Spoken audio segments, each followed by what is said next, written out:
TBS FM 현재 상황 문제 파악 맥락에 집중 묵직한 질문 흔들리지 않는 중심의 축 최일구 몸쪽 꽉 찬 돌 짚고 쇼미더뉴스 세상을 바라봐 어제의 뉴스가 오늘의 변화 쇼미더뉴스 진실을 찾아봐 오늘의 뉴스가 내일의 역사 쇼미더뉴스 고 가라는 뉴스만 골라서 전해드리겠습니다. 쇼미더 뉴스 전할 분들입니다. 뚱커벨 인사이트 K 배종찬 소장입니다. 춥습니다. 힘내십시오. 뚱블리 정상근 시사 전문 기자입니다. 네, 안녕하십니까. 많이 추워요? 추워요. 정상근 기자도? 밖에 쌀쌀합니다. 그래요? 네. 두 분 같은 체격이면 추위가 안 탈 것 같은데. 이 추위가 장난이 아닙니다. 저희도 춥다는 거니까 정말 추운 거죠. 네. 괜찮은 표현이었어요. 네. 자, 첫 번째 쇼미더뉴스 정상근 기자 뭐죠? 네, 첫 번째는 몸통은 이재명입니다. 예, 어제 대장동 저 관련 재판이 열렸는데 이제 핵심이 그 배임 여부 아니겠어요? 맞습니다. 이번 재판의 핵심이 이제 배임인데요. 검찰의 주장은 그 유동규 성남도시개발공사 본부장이 이 김만배 화천대유 대주주 등과 결탁을 해서 이 화천대유에 유리한 공모 지침서를 만들어주고 이 화천대유가 선정이 되도록 했다라는 것이고요. 그리고 이 과정에서 화천대유 쪽에 좀 유리한 이제 계약 조건을 붙여줌으로써 성남도시개발공사가 그만큼 손해를 봤다. 이 손해를 본 액수가 한 1,800억 원 정도다 이렇게 주장을 하고 있습니다. 이 성남도시개발공사의 이런 의사결정 과정에 이재명 후보가 개입을 했는지 이 윗선의 여부 윗선이지 어딘지 여부가 이제 이 재판의 이제 핵심이 되는 상황인데요. 다만 이 배임 혐의가 성남시까지는 연관성이 닿지 않은 상황이기 때문에 그 이재명 후보는 이제 수사를 받지 않은 상황입니다. 네. 김만배 씨가 그러니까 어제 재판에서 이재명 후보 관련 얘기를 했어요. 정확하게는 이제 김만배 씨가 한 이야기가 아니라 변호인이 이야기를 한 겁니다. 이제 검찰의 주장에 대해서 이제 반박하는 과정에서 이 화천대유의 유리한 공모 지침서로 대장동 사업이 진행됐다. 7가지의 이제 독소 조항에 대해서 반박하는 변호인의 설명이 이제 뒤따랐는데 화천대유에 유리한 7가지 독소 조항이라고 검찰은 이야기를 하고 있는데 이것은 당시 이재명 성남시장의 안정적 사업을 위해서 지시한 방침에 따른 것이라고 이제 설명을 했습니다. 그런데 이제 이재명 후보, 이재명 시장의 이름이 나오니까 국민의힘 쪽에서는 이제 몸통이다. 봐라.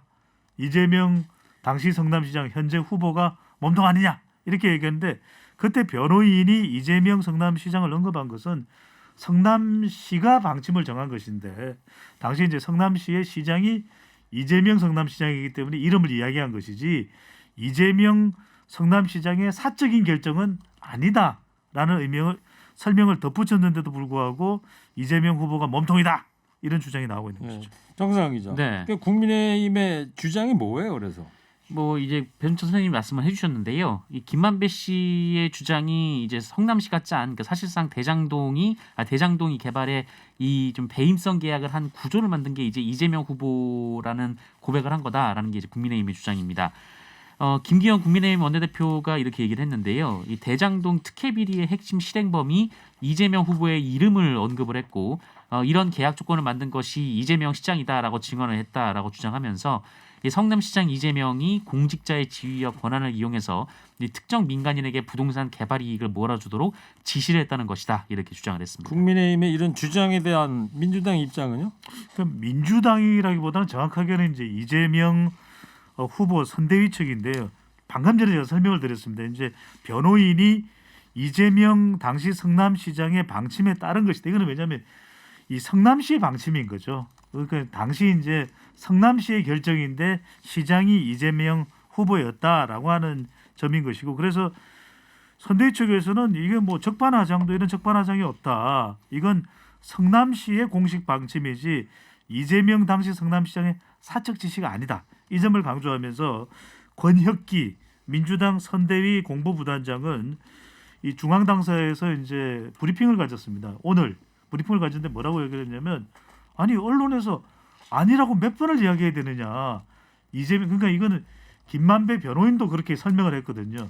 그러니까 이름이 나온 것은 성남시장이라서 이름이 나온 거지 사적인 지시 방침이라서 나온 것이 아니었다. 그래서 이 관련 언론 보도에 대해서 언론중재위의 선거기사심의위원회 네. 또 선관위의 인터넷 선거보도심의위원회에 제소할 예정이라고 합니다. 그래요. 예.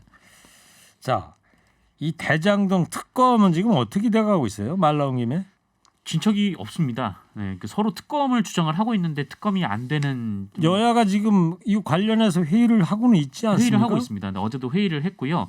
그런데 특검이 안 되는 좀 기묘한 상황인데 이 국민의힘은 이 대장동 사건 관련해서 그 이재명 후보의 혐의를 조사하는 특검이어야 한다 이렇게 주장을 하고 있고 그렇기 때문에 특검도 야당에서 임명을 해야 한다 이런 입장을 유지를 하고 있습니다. 반면에 민주당에서는 이 대장동 관련된 전반적인 의혹, 특히 이제 윤석열 후보의 부산 저축은행 수사 과정부터 이 특검이 출발해야 한다라고 주장하고 있는 상황입니다. 예. 이재명 후보가 어제 그 중앙일보하고 인터뷰를 했는데 관련해서 특검 관련해서 네네. 대선이 끝나고 나서라도 특검을 해야 된다 이렇게 얘기를 했어요. 그러니까요. 그 이야기는 뭐냐면 특검을 해야 되는 이유는 누가 대통령에 당선되더라도 대장동 이슈가 끝이 안 날 거잖아요. 특히 이제 이재명 후보가 가정하는 겁니다. 이재명 후보가 만약에 대통령이 된다면 야권에서는 야당에서는 국민의힘에서는 바로 대장동이 특검 안 하고 넘어가더니 대통령에 당선된 거 아니냐 이렇게 또 물고 이렇게 정치적인 공세를 해올 수 있기 때문에 대선이 끝난 뒤라도 이건 해야 된다. 이 점을 이재명 후보는 강조했습니다. 알겠습니다.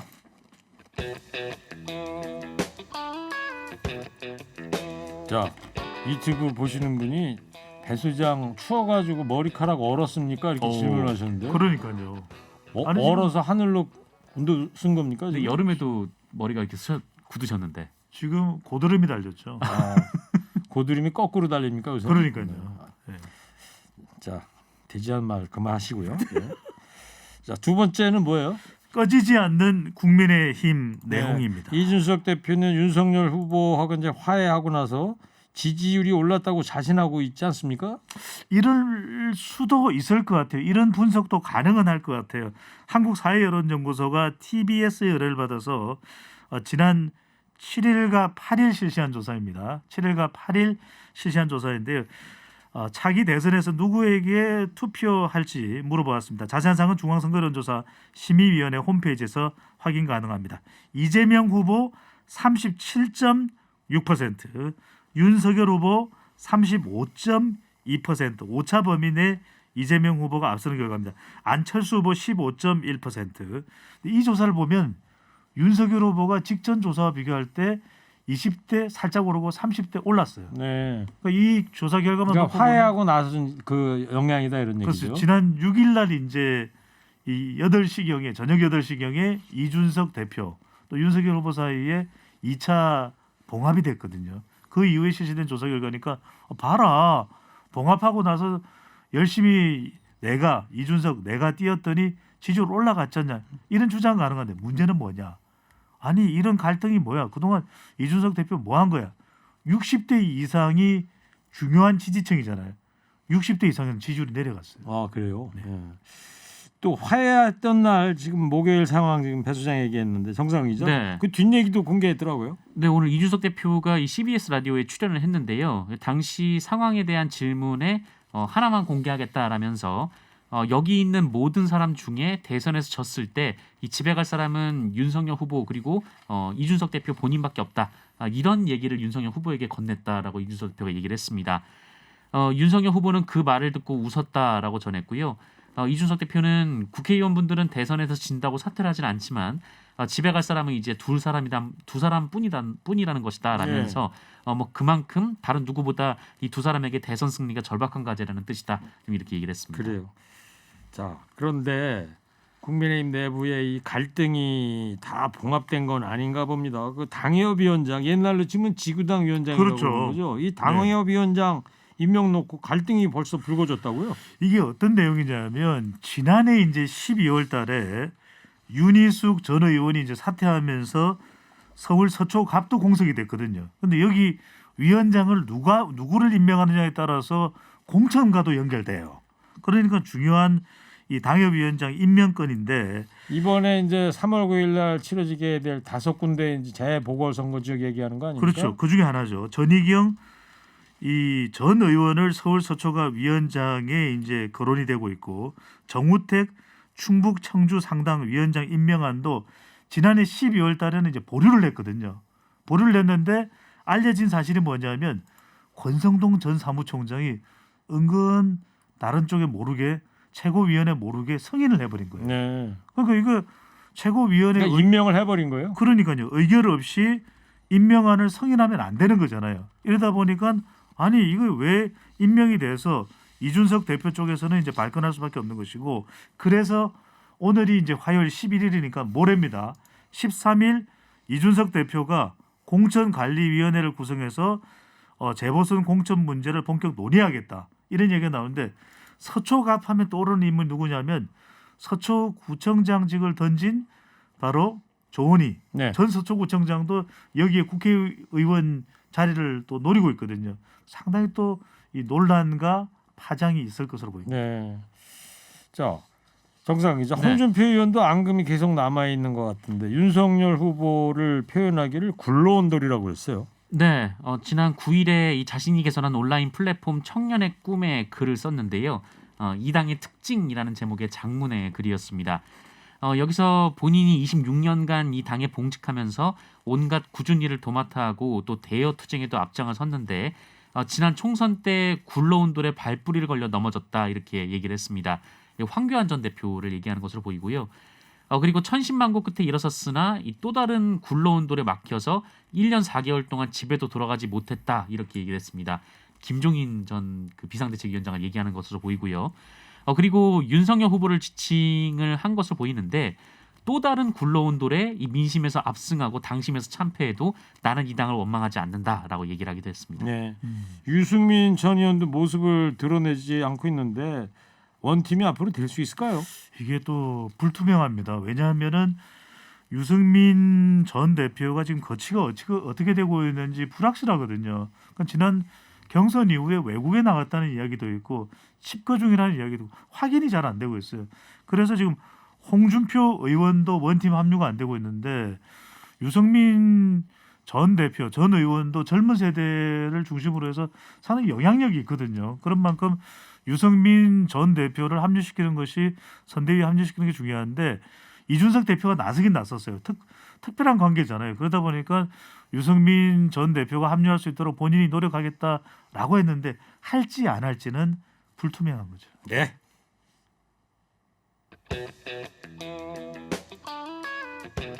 네. 배 수장님. 네. 지금 뭐 얘기에 좀 약간 좀 화가 나신 것 같다는 생각이 드네. 점심을 많이 못 드셨나 보죠? 아니 저 차분한데요. 아, 차분하십니다. 네, 그럼요. 점심을 많이 드셨어요? 점심 좀 적었죠 양이. 커봐요. 그러니까 화가 난 것처럼 들리는 것 같은데 문자로 한 청취자가 고드름이 아니고 상고대입니다 이렇게 해주셨네. 네, 상고되네. 자, 세 번째 쇼미더뉴스는요.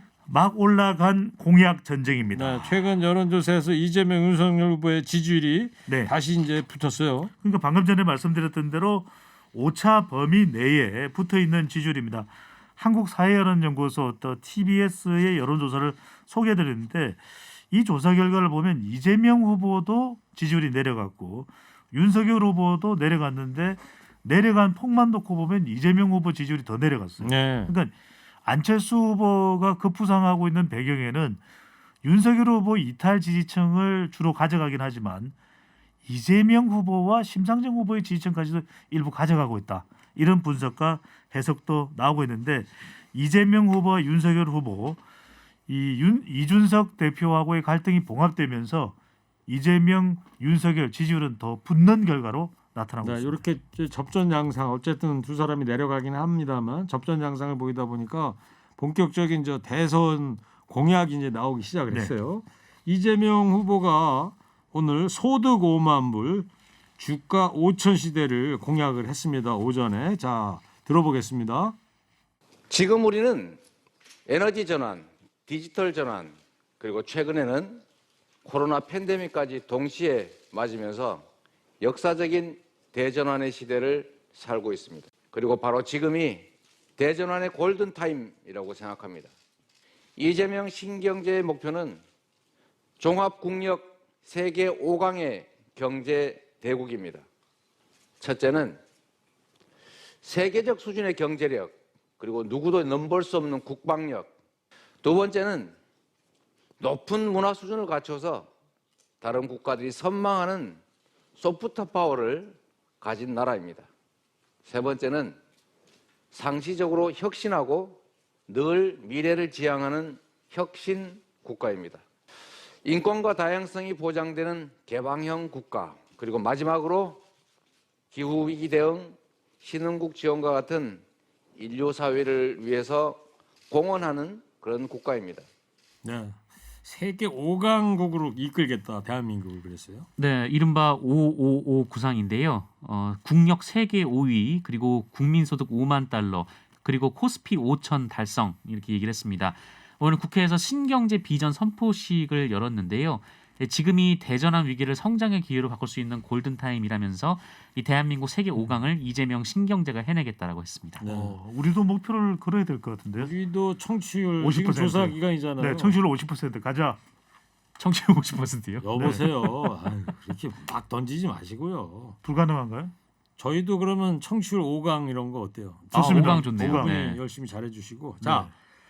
이 윤석열 후보도 오전에 이제 신년 기자회견을 열면서 공약을 발표했는데요. 들어보겠습니다. 임대료를 임대인, 임차인, 국가가 3분의 1씩 나누어 분담하는 임대료 나눔제를 도입하겠습니다. 생계형 임대인을 제외한 임대인도 고통 분담을 위해 임대료의 3분의 1을 삭감하고 그중 20%는 세액 공제로 정부가 돌려드릴 것입니다.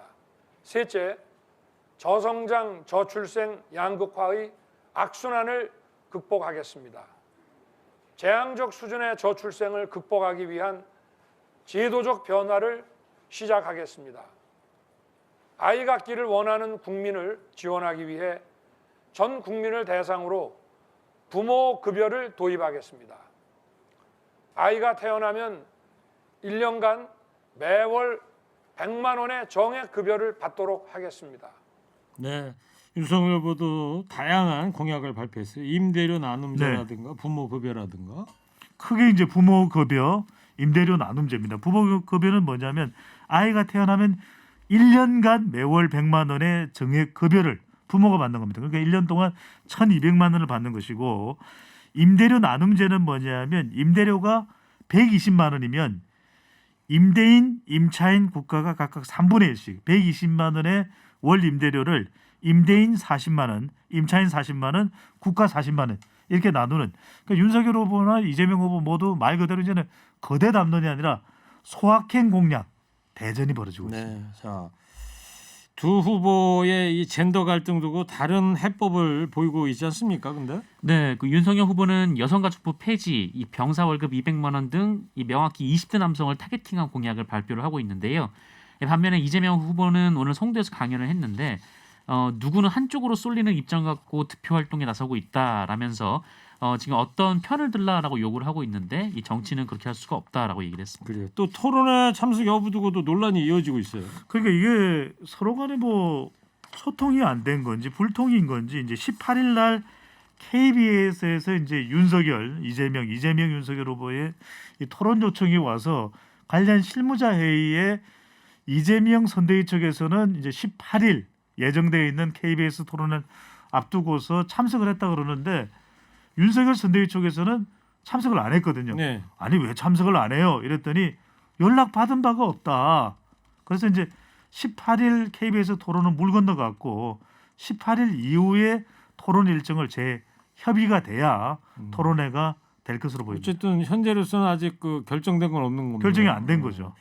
자, 지지율이 올라간 안철수 후보는 두 후보를 다 공격하고 있지 않습니까 지금? 네, 일단 이재명 후보의 전국민 재난지원금 공약과 관련해서 이 재난을 선거에 이용하려 한다라고 비판했고요. 또 윤석열 후보의 병사 월급 200만 원 인상에 대해서는 부사관 월급이 얼마인지 아냐라면서 장교 월급, 부사관 월급은 어떻게 할 것이냐라고 비판했습니다. 예. 자, 마지막으로 오늘 한 줄 평하겠습니다. 대선 후보들 공약 전쟁에 막이 올랐습니다. 자, 대선 후보들은 그렇고, 자, 두 분 어제부터 라디오 청취율 조사 기간 시작된 거 알죠? 네네. 2주 동안입니다. 다음 주까지. 허리케인 청취율 향상을 위해서 두 분도 공약 하나씩 한 줄 평으로 좀 걸어주기 바랍니다. 먼저 뚱크말부터 해주세요. 3, 2, 1. 멸공 이야기 그만하고 허리케인 듣고 애국가자 충성. 이게 무슨 소리야? 끄시고. 너무 길었답니다. 이어서 정상훈 기자 주세요. 3, 2, 1. 허리케인 청취율 5%, 저희도 5kg 찌우겠습니다. 그런 것 같지 않은데. 아니 이거 좋은데요? 5kg 너무 좋은데요? 오. 아, AI도 생각이 있나 보죠. 예. 쇼미더 뉴스 지금까지 배정찬 소장, 정상근 기자였습니다. 두 분 고맙습니다. 쇼미더 뉴스.